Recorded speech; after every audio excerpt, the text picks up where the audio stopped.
সমর রাজনীতি এতিয়া সম্পূর্ণরূপে উত্তপ্ত হয়ে পড়িছে। চন্নর বিধানসভা নির্বাচনর দিন যিমানেই চমু চাপি আহিছি, সিমানেই রাজ্যত এতিয়া নির্বাচনী প্রচারে তীব্র রূপ ধারণ করিছি।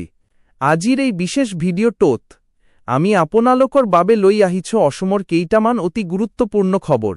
প্ৰধানমন্ত্ৰীৰ অসম ভ্ৰমণৰ পৰা আৰম্ভ কৰি বিজেপি আৰু কংগ্ৰেছৰ নিৰ্বাচনী ইস্তাহাৰৰ ডাঙৰ ডাঙৰ ঘোষণালৈকে সকলো খবৰ আজি আমি আপোনাক জনাম।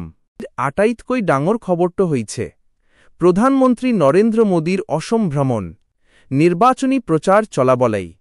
আজি প্ৰধানমন্ত্ৰীগৰাকীয়ে ধেমাজিৰ গোগামুখ আৰু বিশ্বনাথৰ বিহালীত দুখনকাই বিশাল জনসভাত অংশগ্ৰহণ কৰে।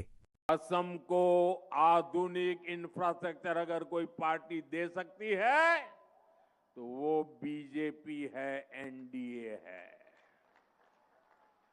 अहोमोग जोदी आधुनिक इंफ्रास्ट्रक्चर कोनोबा पार्टीए दीबो पारे तेंते है पार्टी होय छे बीजेपी, एनडीए।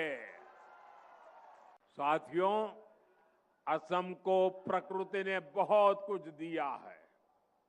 असम के पास संसाधनों की कभी कमी नहीं रही है, लेकिन कांग्रेस ने सत्ता के लिए असम के समाज को भी बांटा और ब्रह्मपुत्र के दो किनारों को भी कभी जुड़ने नहीं दिया।